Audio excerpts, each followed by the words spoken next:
under the pale moonlight. Vinny and Phil bring the shadows to life. Tales of the ghostly whispers in the night. Bigfoot and aliens ready for the strife. The darkness thickens, the air is cold. Haunting stories waiting to unfold. Supernatural Sundays, the veil is thin.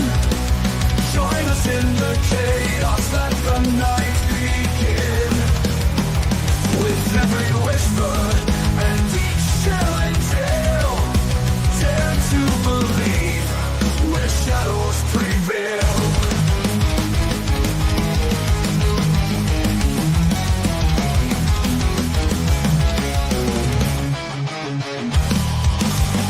EVPs echo through the haunted trees. Demons lurk as the chill hits with ease. But the caps rolling with guests to amaze. Cryptids and spirits were lost in the haze. Northmen in the foliage, watch your back. Dogmen prowling, ready to attack. Supernatural Sundays, the veil is thin. Join us in the chaos, let the night begin. With every whisper and each chilling tale, dare to believe where shadows prevail.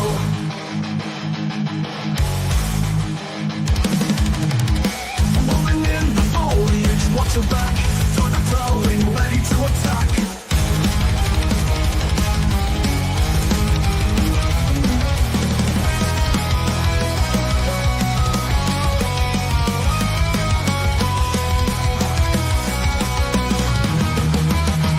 Supernatural Sundays, the veil is thin.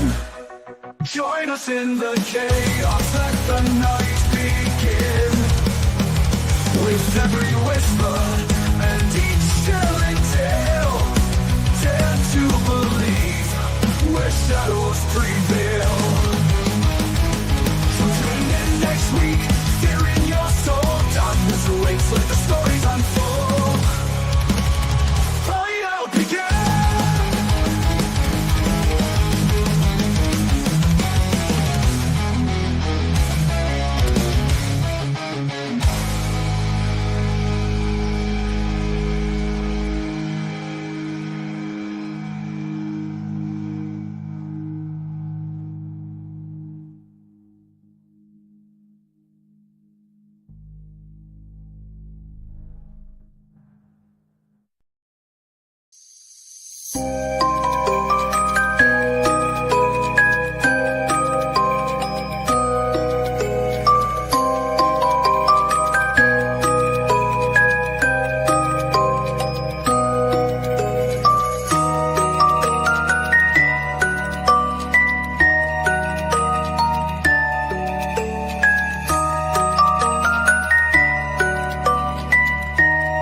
Hey, what's going on?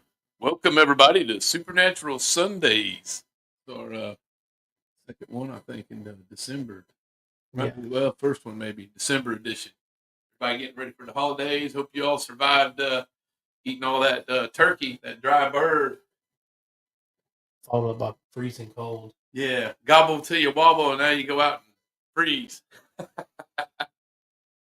Anything going on new and scene? Anything going on?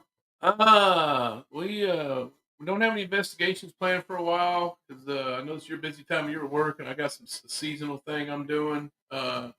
So nothing investigations wise. We did go up to the Cryptid Con a while back. Met some folks up there that hunt for Bigfoots and Dogman. Really interesting. Some stuff right here in Kentucky, laying between the lakes, and Mr. Martin, and he was pretty knowledgeable. We'd love to go out with that guy sometime. Another gentleman from up by Carrollton, Kentucky, he actually had huge plaster casts of the footprints, and so it was a pretty good time. Got to see the people from Expedition Bigfoot were there, Maria and Russ, and then the original Finding Bigfoot used to be on Animal Planet. I get them all mixed up. Anyway, they were there, and at the end of the night, I saw Maria talking to Renee. We had both scientists talking to each other, both lady cryptozoology scientists. So maybe something will come out of that. Maybe an episode or something. Maybe they'll, collaborate with each other or something. That'd be cool. Yeah, it definitely is awesome when, especially, different groups get together. We've even seen it when we can kind of collab or do something with another paranormal group. You get to bounce ideas, experiences, and different things like that. It kind of makes it more fun. Get to meet more people. Anytime you go out in the field, it's never a wasted trip. Learn something every time, usually. All right, you ready to kick it off? We do some supernatural news this week. We got all kind of stuff coming up here for you.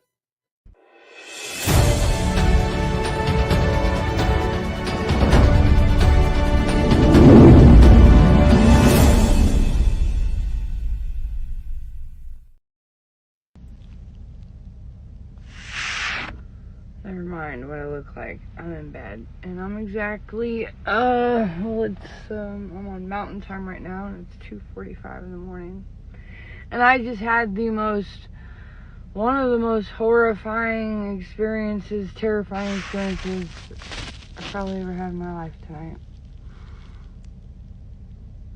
In Hell's Canyon, Idaho.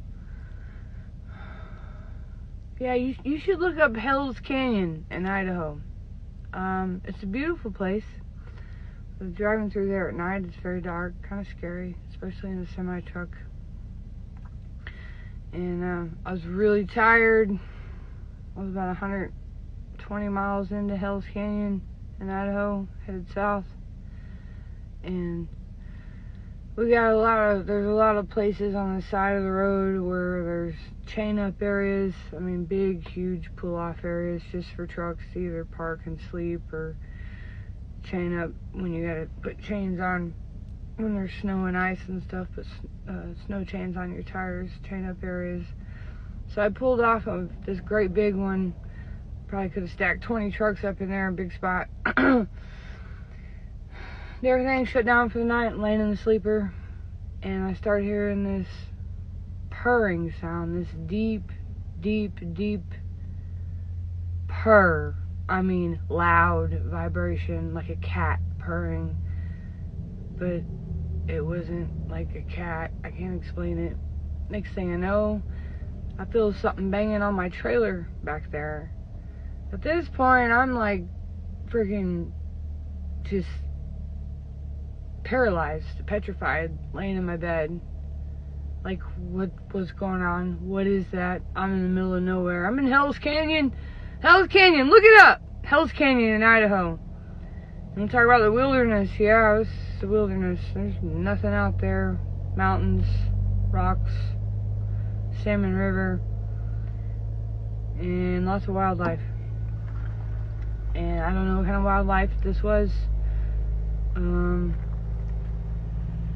I've never believed in Bigfoot, and I know it sounds crazy, like Bigfoot, right? Who believes in that? Because I don't, never did. Nope, no, that's just a myth. But after tonight, I'm gonna second guess that possibility, because after it banged on my trailer, it come up and it shook my entire truck. I'm banging on my truck, and my truck's shaking. I'm laying in my bed. I'm horrified. And I can hear this kind of like deep purring. Something with a voice so deep and so strong, it had to have been bigger than a human. And I continuously kept hearing this purr. And then my truck stopped shaking. And then I felt something back on my catwalk. And then I heard banging on this part of my wall. And continuously hearing that purr. And I made a phone call, so I was on the phone with somebody, and I hurried up and got out of bed and got myself dressed and started the truck up, blew my air horn, and in absolute terror, just took off driving. Thankfully, I still had time left on my clock, but that was really scary. Really, really, really, really scary. It was horrifying. I drove just right under a little bit less than 100 miles was the closest truck stop. And yeah, that's where I'm at now. I'm finally parked in a safe place in a well-lit area, and I can finally rest. I'm exhausted. And yeah, Hell's Canyon. Don't pull over to park or sleep there, ever. That's all. Pretty scary. Yeah, I haven't really. It's just gonna make me think animal, but you know what I mean. Like Well, the pern thing was throwing me off. purring to me like a big cat or something, but a cat isn't going to bang on your trailer, and it's not going to shake your whole truck. That could be something pretty damn big. Well, mountain lion. Or if like a bison come up and was like scratching his ass on the side of the Was truck. there a mountain lion in the area there? Oh, in Idaho, yeah. You're out in Idaho. There's mountain goats. There's elk up there and big, deer. But out where she was at by the river there, I've seen there's like those, Dodge truck animals, the Rams. They got some of them running around there, but I didn't see nothing big enough to shake a truck like that. Well, And anytime what I would hear what would bang on the truck? You well, know what I anytime mean? I hear any story, I was out in the woods. My brain always wants to go to, oh, it's a dog man story. Yeah. Right? Yeah, that's my favorite thing is dog men. Yeah. So that's what I'm hoping for. But the pern would definitely throw that out of the mix.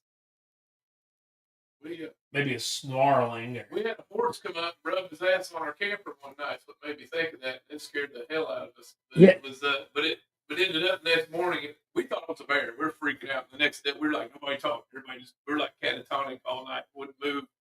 And then, like, nobody got up to pee, nothing, man. We were terrified it's a bear. And then the next day, we got there's hoof prints. It was a horse and rubbing his ass on the camper. It's funny you said that. So my mom had always told me a story. So I was a baby. So before we had moved to Florida, we did, have a small stint in Kentucky. Yeah. There and up in Frankfurt area. Mm. So we lived. I guess it was in a field, corn all around, big, huge, corn community and stuff like that. Yeah. So my mom had actually watched the Children of the Corn movie. Oh, yeah. Okay. Right. So she watched that. And it was just her. 'Cause my dad had worked nights, or he was out. He was a chief of police at that time. So, and I think a lot of times he patrolled nights and stuff like that. It's just really dedicated, I guess. But so she watches that movie. Boom, puts me to bed. Yada yada. And starts feeling this rubbing. Now I guess we lived in a trailer, mobile home. Yeah, yeah. So it starts shaking, kind of like what you were just saying, shaking, a little pound, shake, pound. So she's freaking out. She's like, this Children of the Corn movie, yada, yada, yada, right? It turned out what it was a cow. It got out of one of the pastures and was scratching its ribs on the corner of that trailer. And being a trailer, probably not the sturdiest thing, I'm guessing. Was rubbing on it, shaking the whole thing. Yeah, freaked her out pretty good. Could shake a semi around like that, but I don't know what would be the banging. What would be banging? And then it got on a catwalk. A really big animal. Now one of them mountain sheep. They could do that. Or a group of raccoons. They could climb up on They stuff. worked as a team, as a unit. Like in the Great Outdoors. Yeah. Could be. Raccoon Force 5. Could be. All right, what we got next here?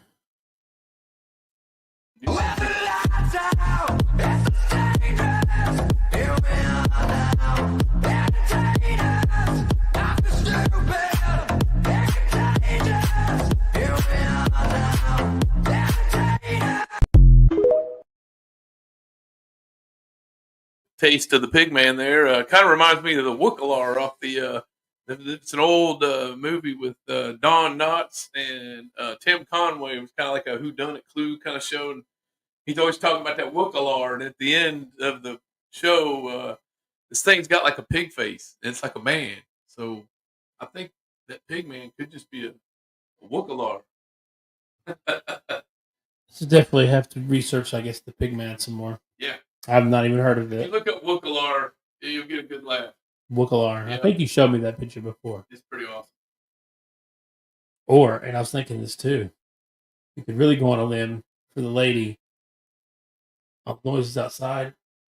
Maybe there's a Wendigo. Could have been. Could have been. Could have been.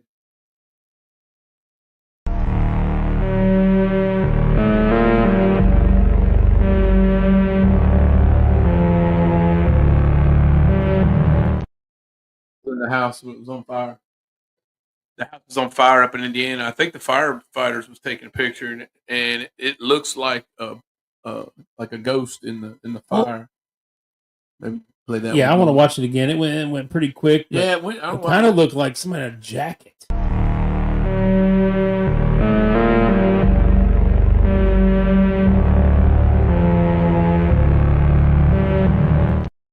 Or some teenager.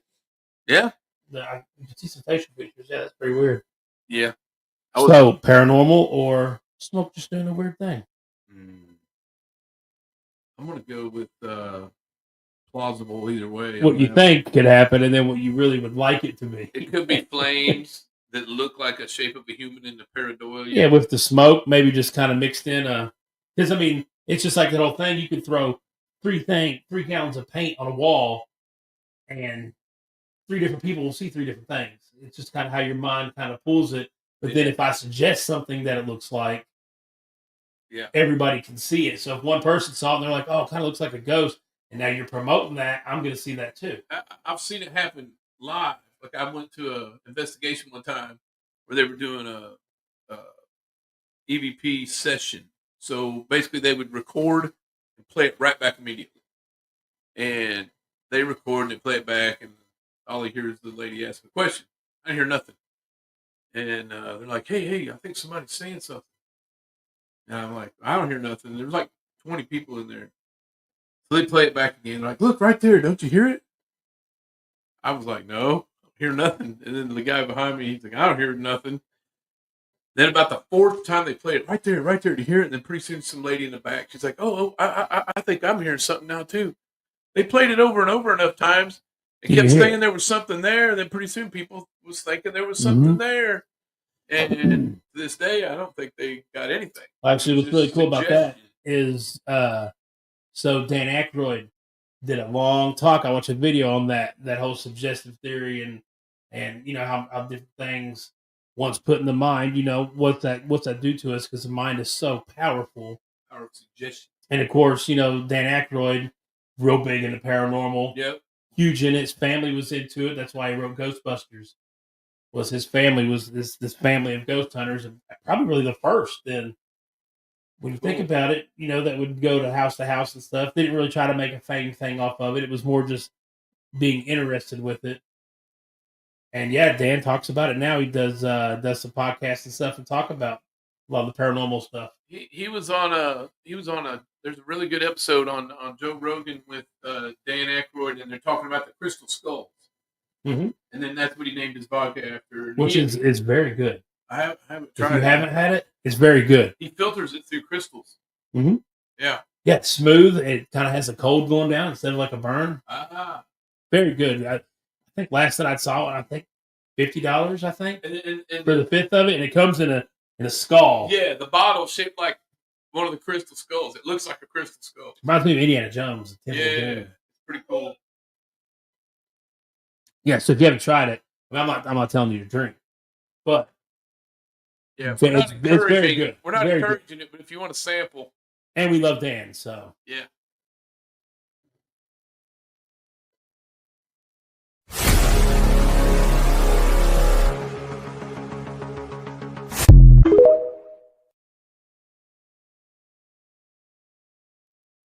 Popped up there, something I saw, and I was like, is this CGI? Is this AI? Or is this some kind of damn creature that I ain't never heard of? well, that's what's crazy. You're seeing all these videos come out now. Like the big one that's going around was the thing that looks kind of like a mix, but kind of like a Wendigo and a chupacabra. and it's on the ground, and it shows these two kids are walking through this field, and it jumps up at them and stuff, and it's moving all torsionist and whatever. Oh yeah. Yeah, AI is scary. Yeah. And, I've never heard of a bullworm, but it looked pretty big. And all the guys on the dock, but that thing looked like it could just chomp you in half. I'm like, they're all kind of like chill, like whatever. I think if you had something that big that could bite your head off, Yeah, I think they you're would freaking have out. had you Well, chained down. did you see the one where the construction workers are using the bulldozer and they're digging, and there's like an 85-foot anaconda in it? Yeah. And if you would have showed me that 10 years ago, I'd been like, holy shit. But it looks so real. Like, have you ever watched on Netflix, have you ever watched the movie, or it's a TV show called Black Mirror? It's like mini stories.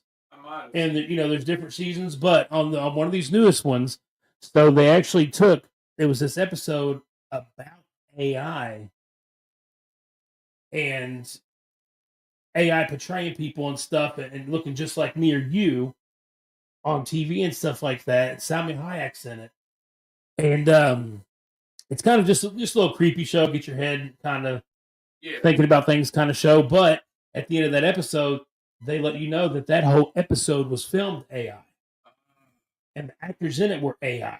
Oh, Salma Hayek was AI, and I would have never thought that it wasn't, you real didn't think deal. she looked like a cartoon. No. Wow. I'm telling you, get on Netflix, check that episode out. You'll see it says Salma Hayek on it, real big, and you won't believe it. It's AI. It's crazy.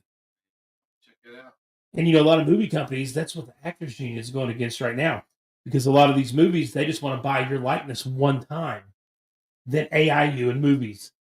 So they're not paying them $35 million to be in a movie.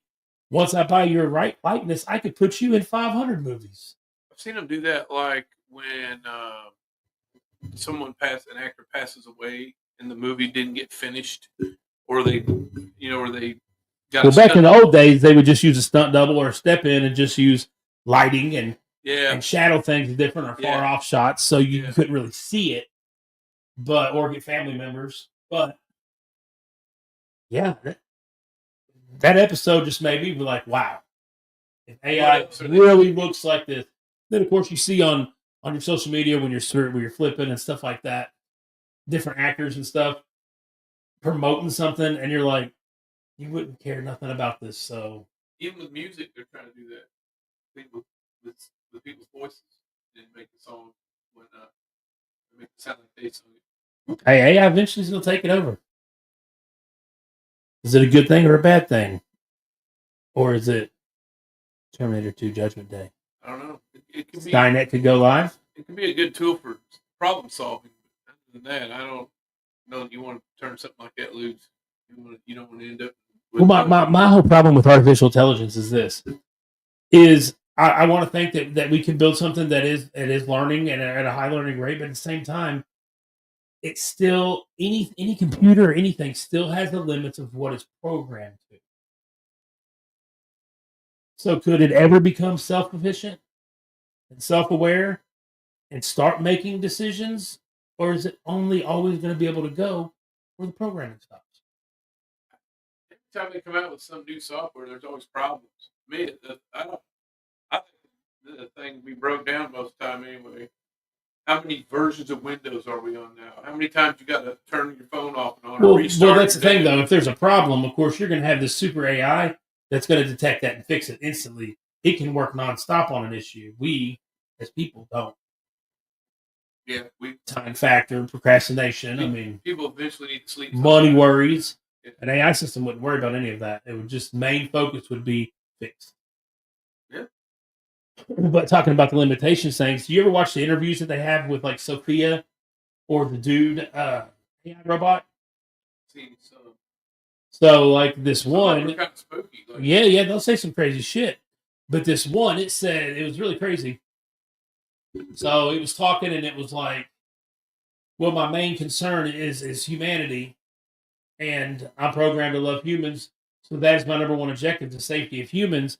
But then it stopped, and it was like, but if the only case would be to eliminate humans is to save humans, that would be a a process that would need to get thought about or something. It said if humans are inevitably going to destroy themselves, the only way to save them is to stop them from destroying themselves by destroying them first. And you're like, whoa, what? What did this robot bitch just say? Can you roll that back? And then they were like, oh, it's okay. We programmed her not to think that way afterwards. And it's like, but it did. Yeah. And if it's going through spamming the internet, looking at everything that's going on in the world today, could you get happy thoughts from humans? You know? Yeah. Like, could you be like, wow, this is a really good group of I species? wonder what's in things running.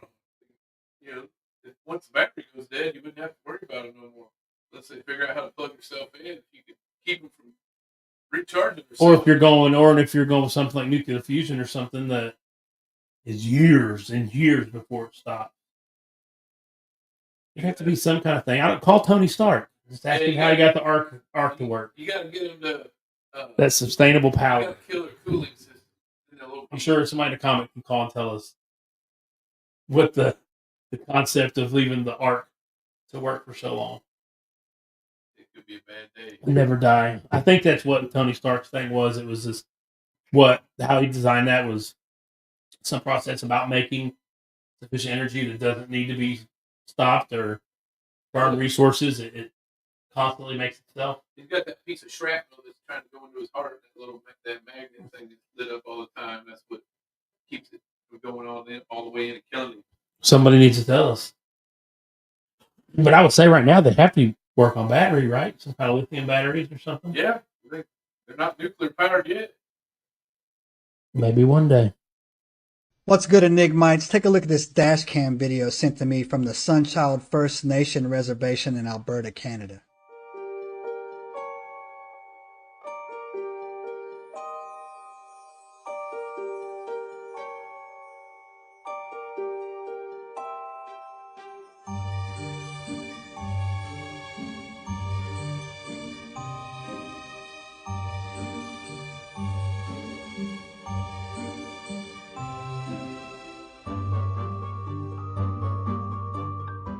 That's actually a really good video. Whatever's in that tree line is massive, and Canada has a bunch of Bigfoot sightings I feel that are very credible as well. I grabbed that shot at the end and cleaned it up a little bit. You can clearly see some type of facial features there. But you know how we do around here, y'all. Getting them comments. Let's sort it out.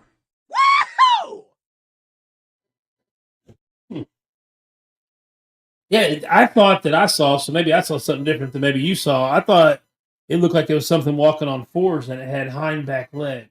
I just seen a big. And that made me think of a baboon instantly. I seen like a big slope back that was way up in the trees. Like it looked to me like it was up off the ground. Because when up in the tree. Oh, I thought I saw hind legs. Maybe that was an Maybe. arm or something. Like that paint splatting on the wall. We all see something different. We look at the same picture. So now we will powerfully suggest you. Yeah, I say, I don't know. Probably a lot of animals in the Great North. What the fuck?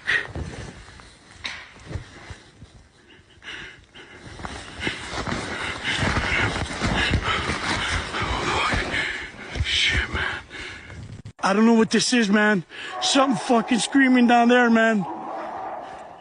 What starts as an eerie exploration quickly turns into something terrifying, as loud, bone-chilling screams echo through the trees. Hello?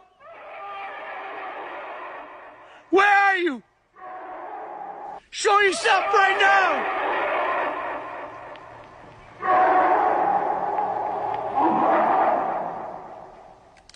As the eerie screams echo through the forest, Jesse bravely, or perhaps foolishly, calls out, "Hello!" Viewers immediately pick up on something spine-chilling, glowing eyes reflecting in the tree line, barely visible but undeniably there. The tension builds as loud cracks from snapping branches grow closer, sounding as though something massive is moving just out of sight. But instead of retreating, Jesse holds his ground, his flashlight shaking, illuminating only the smallest slivers of the unknown. It's as if he's waiting for whatever's out there to finally reveal itself. Something big moving in there, man. Something real big, guys. The unearthly screams abruptly stop, replaced by a haunting, almost deafening silence. As Jesse peers into the darkness, many viewers notice what looks like shifting shadows or figures lurking in the background. Some speculate it could be a Wendigo, known in folklore to mimic human voices, while others think it might be a Sasquatch or even something entirely supernatural. Whatever it was, Jesse wisely ends the recording without pressing further. This chilling encounter leaves one question. Would you dare explore the woods alone at night?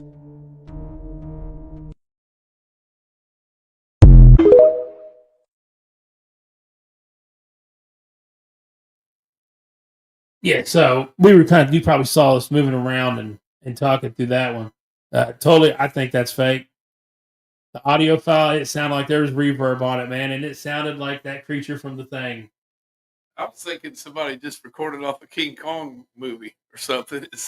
I think that was. That's the mission now. We'll watch a few movies. I'm gonna find that sound.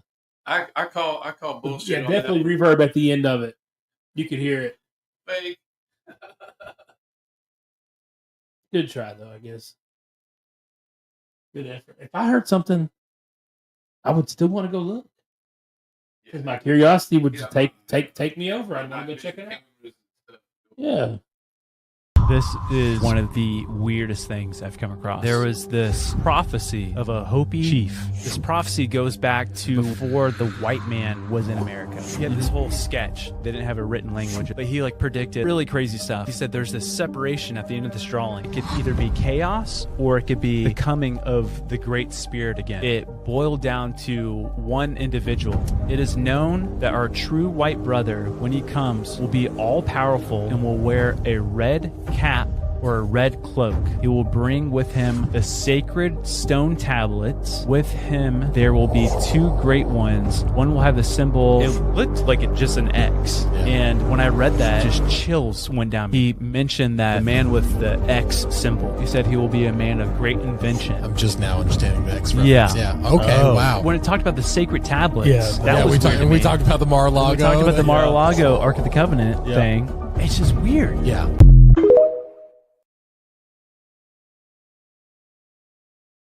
So in the legend, what happens if this is the people that prophesied? Did I miss that, or It said it could go in two directions. One of them was like the great one comes back. Could be like everybody thinks there's going to be resurrection of Jesus and the rapture and all that. yeah? But before any of that, we've still got a lot of steps before that happens. Yeah, but Because you're going to you see got Trump and Elon. Elon's got the X. That's it. He took Twitter and called it X now. And then Trump does wear a lot of red hair. Well, see, I mean, like as it goes, though. But I mean, what does it say before? That could be the red thing. Too. Well, before the resurrection, though, before Jesus can come back, like Jerusalem has to be the last standing city. That's all in there before the resurrection. The Antichrist and the false prophet, Well, this is a Hopi Indian. and the whole step of everything taking the mark of the beast. You got to consider this is a Hopi Indian prophecy, not a Christian prophecy or a Catholic prophecy or anything else. He's just talking about there's going to be So yeah, but I'm saying, is this supposed to be the end of the world then? Like, because you know who they not necessarily had instead of like God, they had what they called grandfather. That's right?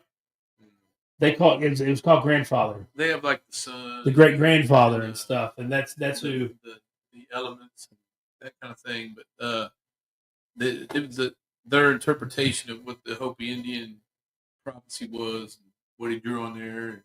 It'd be nice to hear from some actual Hopi, indigenous people who could tell us, was this legit or is it just some bullshit somebody made up, or whatever. But I thought it was pretty interesting. we gotta find us one. Yeah. We need to get to the I middle don't of know it. any Hopis. I know some other. Hey, but hey, we're in 2020, about to be 2025. Yeah, almost. We can just reach out. We can probably find one. Probably get on Google. Probably could. Yeah.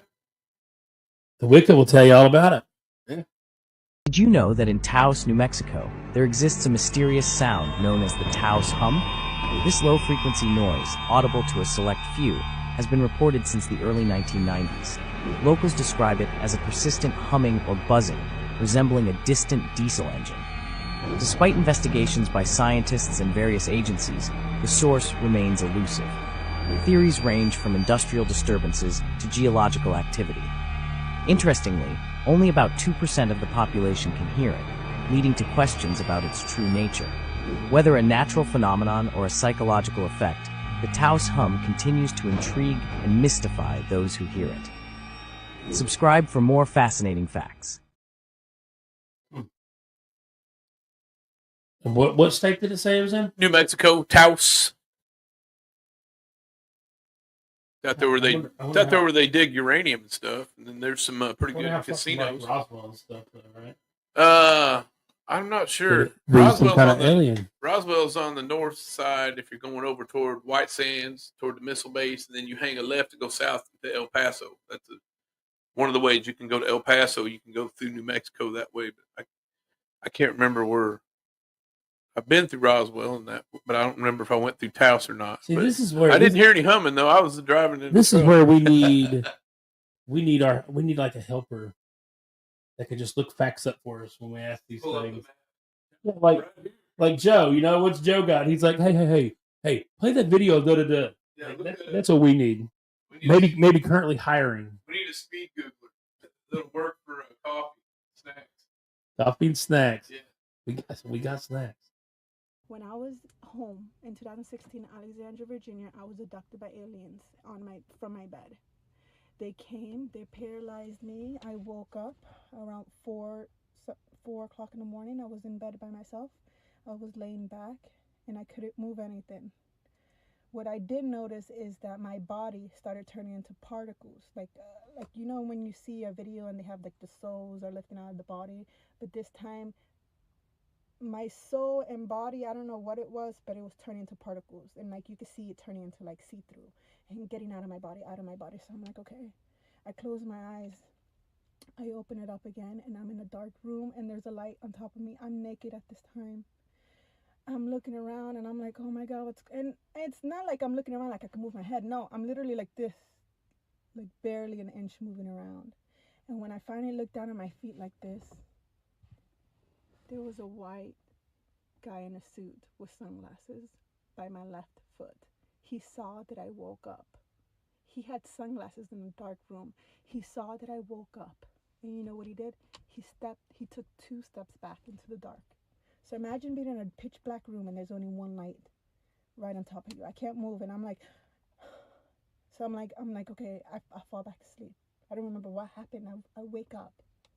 And this time when I wake up, there's an alien right there on my left side, right here. He was standing right here. Like, if I'm laying down, he's standing right here. And I'm freaking out. I'm like, oh my God, what's going on? And I'm like looking around, and there's another alien on my right side. And I'm like, oh my God. So then the alien looks at me, and he leans in, and I'm freaking out. I'm like, oh my goodness. He touches me here. As soon as he touched me, he talked to me telepathically. He was like, don't worry, you've been here many times. Stop freaking out. You know what's happening. And I'm like, I'm still shaking, right? He was like, speak telepathically, speak with your mind. And I'm like, so I'm like, what is he talking about? In my head, I don't know, my head was racing. Guys, it's creepy. Being abducted by aliens is creepy. And like me, I wasn't really into it. Like, I heard stories and stuff like that. I'm like, okay, whatever. So I'm like freaking out. And he was like, speak telepathically. Relax, you've done this many times. So I'm like, okay. Finally, I took his advice, right? And mind you, this is all happening in a couple seconds. In my mind, it's feeling like a couple seconds, right? He's still working. He's standing here, and he's working somewhere. I don't know what he's doing. I can't see. You know what I mean? I can't move my head this time. I just move my eyes. And so I finally got it that I have to speak telepathically. Okay? I don't know. For some reason, I just knew what to do. And I looked at him in his eyes. And he tells me again, relax, you've been here before. And I'm like, oh my goodness, and I'm still freaking out. And I'm like, what's going on? Like, what am I doing here? It's like, what's going on? And he goes, relax, you've been here before. Just relax, we're doing our little checkup on you. You know what's going on, just relax. He touches me again. Guys, when he touches me again, I pass out. When I wake up again, just for a quick second, not a quick second, probably like 5 to 10 seconds. I see him taking off his. He had like a suit, but he also had something over his suit. He took it off. He took it off, and right in front of me, he literally took off his coat and he cleaned his hands. I don't know if he had. I think he had gloves out at the moment. He cleaned out his hands, and I saw him went like this.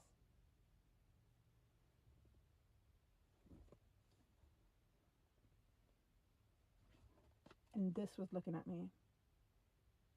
And I'm like, okay, like at the moment when I saw his eyes, I was shocked. But and immediately in the same second, I was like, I've been here before. I know exactly what's going on. Like, this is okay. Like, I'm just going to chillax. Like, I'm just going to chillax. Let them do what they have to do. I'm just going to relax and just, I'm going to wake up and this is going to be, all done and over with. Like, obviously I've done this before. Like, let me just relax.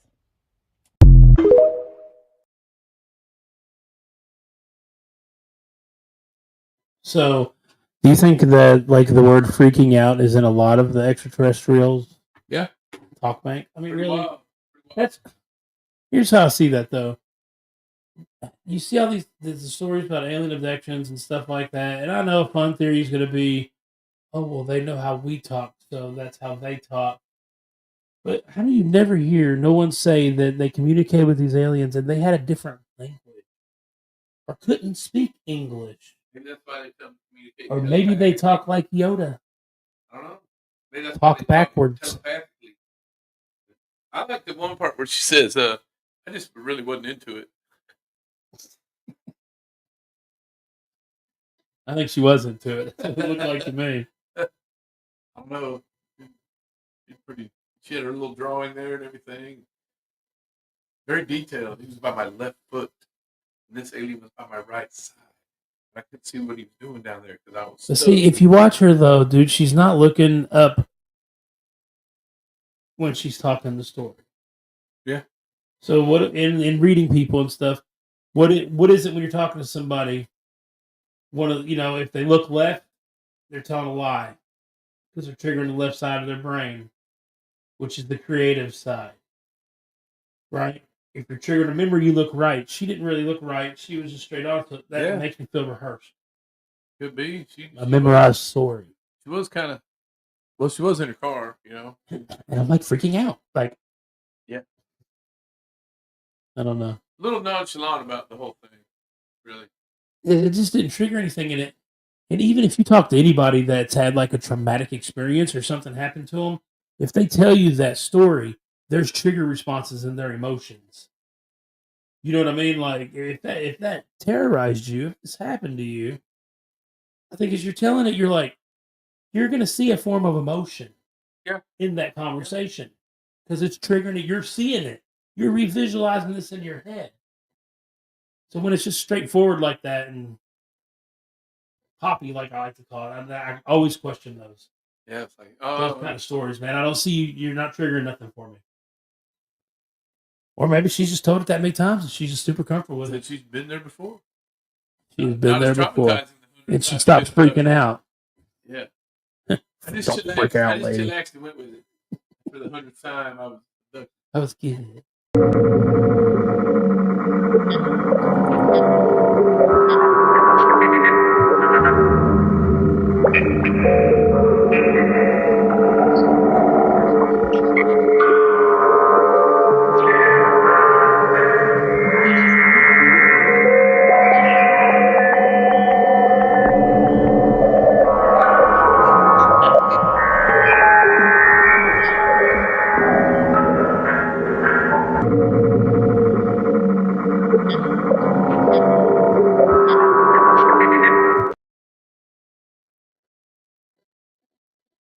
Well, Bob seemed a little evil with that wink at the end. I've been told that when something winks at you like that, a lot of it could be evil. Well, I don't know if it's actually the same one, but I know I had seen that that video of the testimony by the alien being that it was saying that it was actually from the future and it was a time traveler because that's what we evolved to. Yeah. After the nuclear wars and different things, that's the new bodies that we. That's the next step of evolution. That was some really old footage. If it was legit, It looked grainy. It looked like something that's filmed maybe in the 60s, 70s. yeah, Skinny Bob. I'll find it and send it to you. Too, that other one. It looked about the same, quality wise and stuff like that. But we'd like to get some people call in that's worked at Wright-Patterson Air Force Base or Area 51 that can corroborate, did they really have bodies? Did they really have, wrecked spaceships? yeah, I don't think they can say that. They're not allowed to. I don't know. There may be a video about that.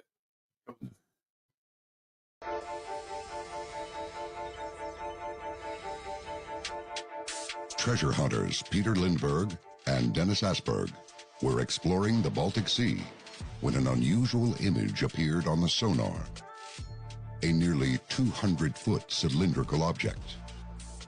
They dove down 300 feet to witness the stunning discovery firsthand in the frigid depths of the Baltic Sea. And I look at the monitor also and I say, oh, what the heck, this is something for sure. But what is it? I mean, hey guys, have you seen anything like that before? And we begin to measure it and look at it in different angles and so on. And okay, it's 60 meters in diameter. It's not a small thing. And it's for sure something. In the frigid depths of the Baltic Sea, the two treasure hunters tried to determine what the large and mysterious object was. An anomaly in the Baltic Sea that some divers discovered in, I believe, 2011, where it actually looks like a UFO has crashed and a UFO-shaped object has landed in the Baltic Sea. It looked like it had been there for a while. There was tracks supposedly in the sea where it appeared to have crashed and slid into place.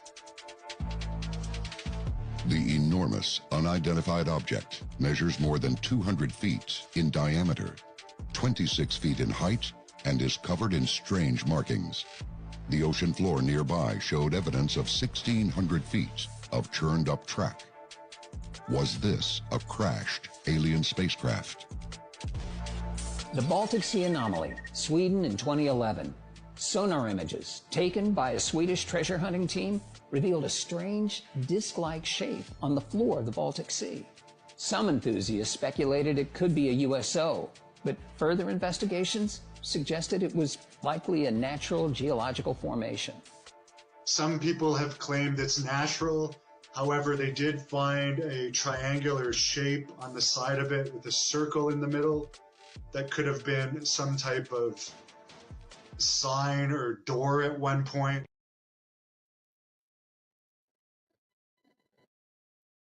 Well, Thinking they crash landed the Millennium Falcon up there in the Baltic Sea. Or they could have been dragging it along for some water crash scene for a Star Wars movie, and then it broke, and then it sunk, and they drug it along for a while on the bottom, then it broke off, and they just left it there. Or it's a crashed UFO just sitting down there. Or a rock that looks like it. Definitely weird looking. It didn't look like it was just a regular rock with all the little weird angles and stuff. Yeah.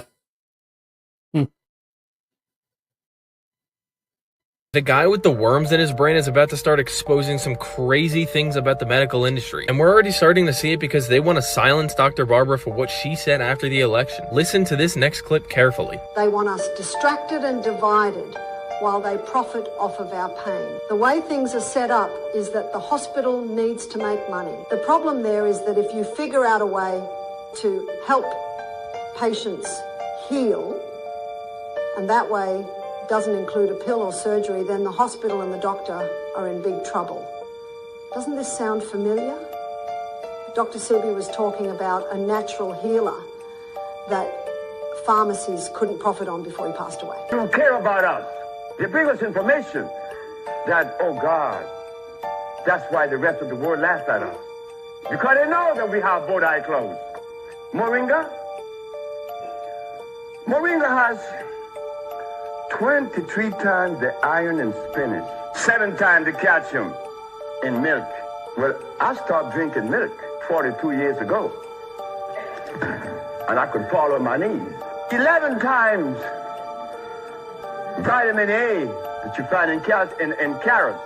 The moringa leaf is the single most nutrient-dense plant in the entire world. If you aren't aware, vitamin and nutrient deficiency is the #1 cause of health issues in America. I wonder why with all the GMO and processed food out here.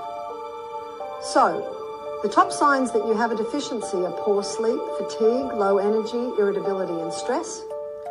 The most underrated symptom is joint pain. What if these aren't symptoms of aging, but signs that your body has been lacking the nutrients it needs for years? 1 dose of moringa has 30 times more nutrient content than all the fruits and vegetables you're supposed to eat in a day. Imagine the difference this could make for your health if you took it consistently. But before you go out and look for moringa, there is one thing you need to know. Moringa is very rare and can only be found in the Himalayan mountains. To ensure you're getting pure moringa, it must be third-party tested in the USA. Rosabella moringa is the only one I have found to pass this test, because you can only get moringa from small companies. If you read the thousands of reviews, you will see why. Fortunately, they just did their Christmas restock. You can get yourself a 3-month supply of moringa with the cost of 1. If you can see the orange icon right there, it means they are still in stock. This will not last.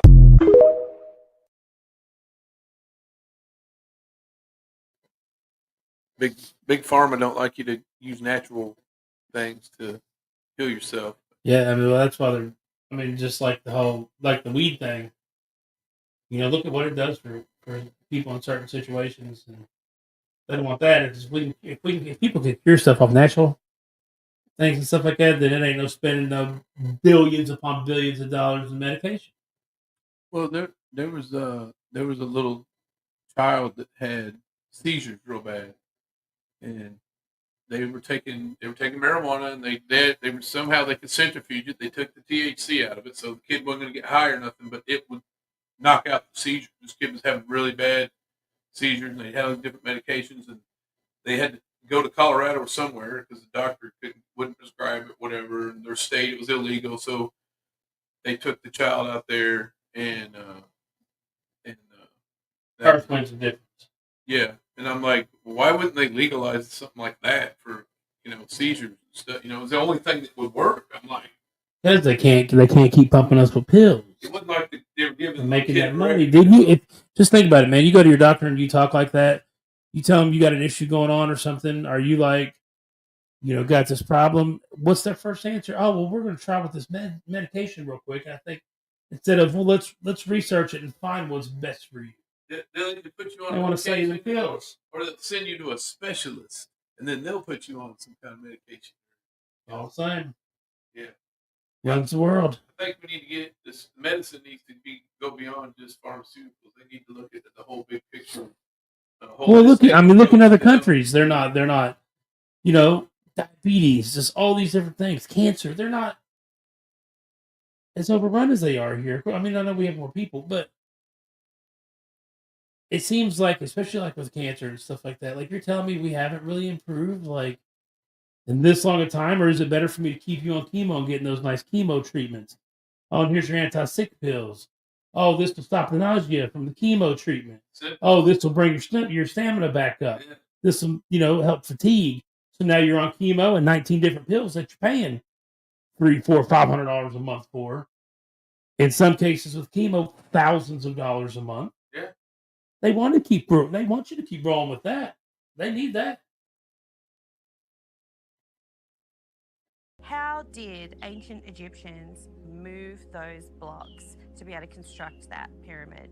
In some of the later pyramids, when some of the knowledge was lost, they used the idea of engineering knowledge of leverage and levers and cranes and so on and so forth, as has been surmised by many of your archaeologists. However, the oldest ones were done with a mix of technologies, including the idea of some levitation through sonic means, acoustic means, some of the idea also of softening the rock and pushing them into place and letting them re-harden again, almost like a casting, and some of the idea of certain kinds of electromagnetic technologies, but that came much earlier and was eventually lost.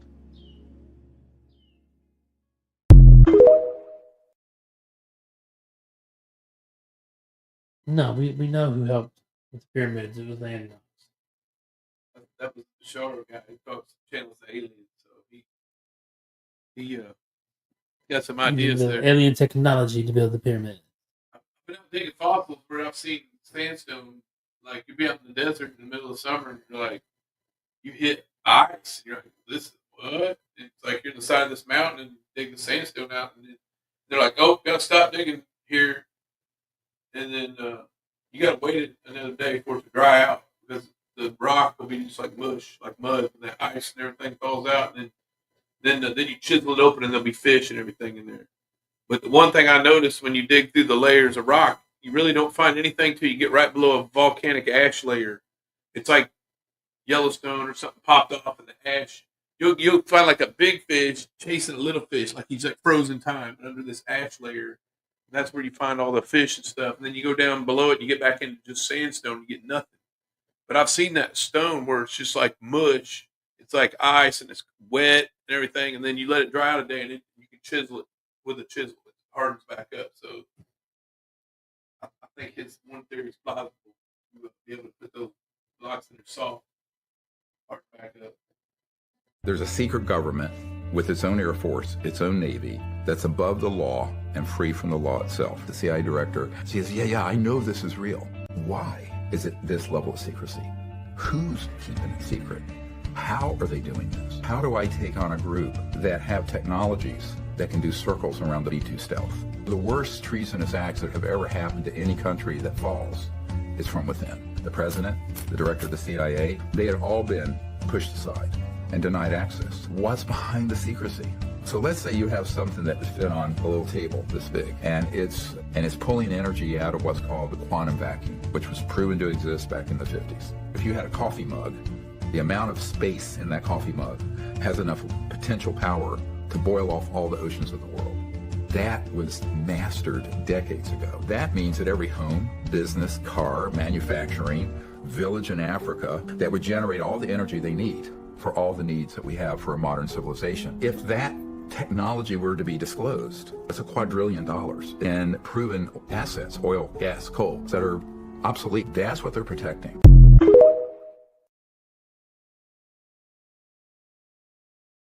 It's like the deep state, that unofficial government agency. One wing of the government we're not supposed to know about, like Men in Black. But they're protecting it for what? Wouldn't putting it out there and profiting off it be better? You think? A lot of it don't make sense to me. Me either. In Haxton, I live in Kirksville, Missouri. I'm the owner of the most haunted object in the world, known as the Dybbuk box. I feel that this object is so dangerous, I've kept it buried and away from people for 5 full years. The Dybbuk box was created by a Holocaust survivor as a way to deal with her grief and loss from the war.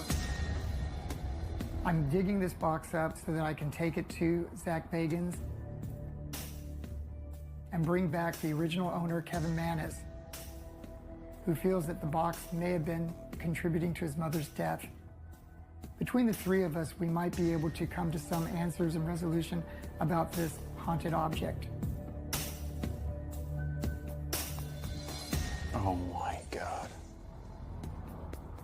Please tell me that's a replica. Is this the Dybbuk box? This is today the most haunted item in the world. It's the Dybbuk box.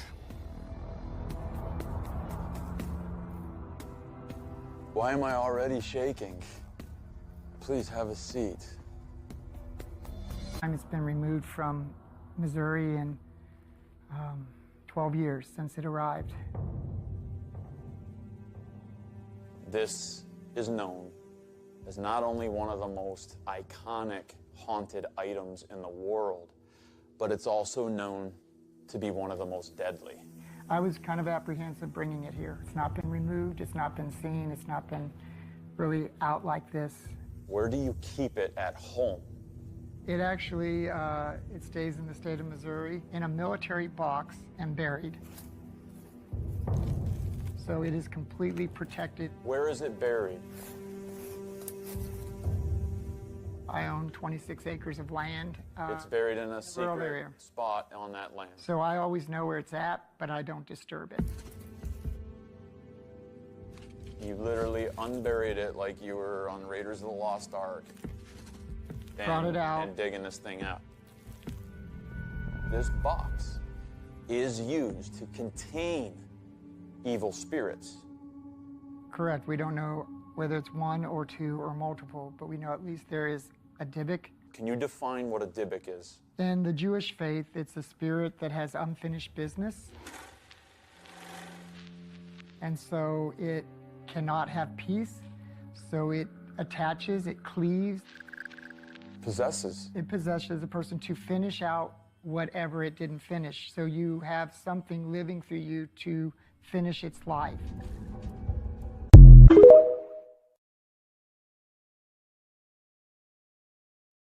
Yeah, I've seen, there's one story about a Dybbuk box. This guy bought it from a yard sale and had taken it home, and it was the same thing. Messed with his house, he couldn't get rid of it. He tried to throw it away, but then it would come back. And, Oh, wow. and yeah, he eventually had turned it over to, I think, Ed and Lorraine Bourne Foundation. Turned it over to them. Dude just totally messing up his house. Stuff like that. You could actually go online and order Dybbuk boxes and buy them. Like, knockoff. I saw one. I think it was a YouTube video where this guy bought one, and that's the thing. You don't know if it was set up or fake, but he opened it up. I mean, because they're sealed with candle wax, you got to cut the seal to get in. And he did some things, and he said things were happening in his house, and he didn't feel safe, so he eventually had got rid of the Dybbuk box. But maybe we should try to buy one, and we'll open it live. Yeah, good. Then it would be maybe we should do it outside. Well, if you let it loose, it ain't in your house or my house or whatever. It'd be in a Then we would have. Let's have a haunted then we would studio. have for sure proof that we knew was real. There you go. Yeah. So we would see it. Oh, I'm starting to experience some activity around here. Must have been that damn box we cracked open.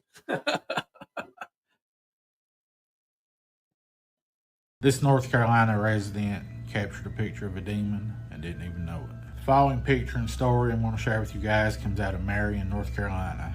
The guy who submitted this to me said this picture actually came from his friend's mom, and it's something that happened to them one night while they were just sat home watching TV. She and her husband are at home in the den watching TV like they do every other night. They're on their sectional couch. Her husband's on one end while she's on the other, and all the lights are off except for the TV. He described it that the husband was actually sitting more just directly in front of the TV, staring straight at it, while his wife was on the opposite side, kind of facing the dining room. And it was getting late, and she went to pick up her phone just to see what time it was. The phone just randomly snapped that picture.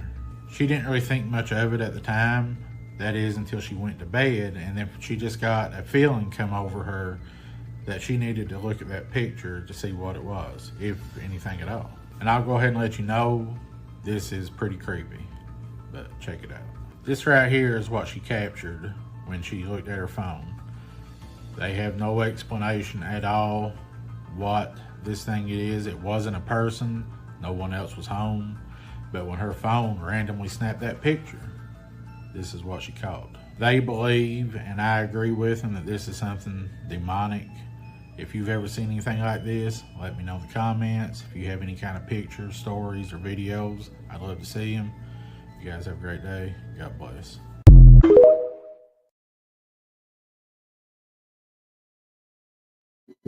It definitely looked like a face and a shoulder, didn't it? Pretty wild. Usually if my phone takes a picture, it's like the inside of my pocket. Never catch a demon in there. Nothing. No. Just Wow. random picture of the inside of the pocket or something, or the car, the backseat of the car or something. Definitely wild. Definitely wild.